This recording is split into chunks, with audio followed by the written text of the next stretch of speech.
রাজ্য নির্ধারিত সময়ের আগেই শীতের দাপট জোরদার। কলকাতায় তাপমাত্রা 13.8 ডিগ্রি আরও নামবে খবর। রাজ্যে নির্ধারিত সময়ের আগেই শীতের দাপট জোরদার।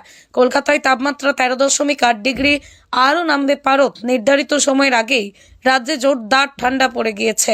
আজ বৃহস্পতিবার কলকাতায় সর্বনিম্ন তাপমাত্রা রেকর্ড হয়েছে 13.8 ডিগ্রি সেলসিয়াস।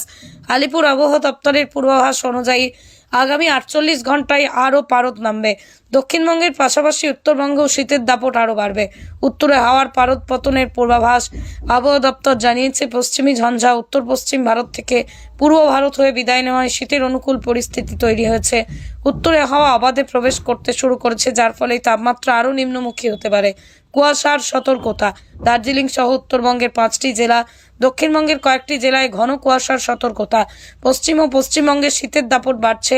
উত্তরের দার্জিলিং, জলপাইগুড়ি, কালিম্পংয়ের মতো জায়গাগুলোতে ঠান্ডা বেড়েছে, তবে পশ্চিমের পুরুলিয়া, ঝাড়গ্রাম শীতলতায় উত্তরকে টেক্কা দিচ্ছে। সপ্তাহান্তে দক্ষিণবঙ্গের তাপমাত্রা উল্লেখযোগ্যভাবে কমবে বলেই পূর্বাভাস।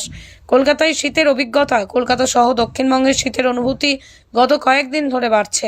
সকাল থেকে শীতল হওয়ার সঙ্গে সূর্যের আলোর অভাবে ঠান্ডা অনুভূতি আরও বেশি হচ্ছে।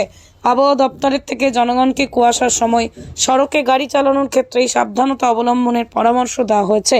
বিশেষ করে ভোরের দিকে ঘন কুয়াশার সময় দূরপাল্লার যানবাহন চালকদের সতর্ক থাকতে বলা হয়েছে।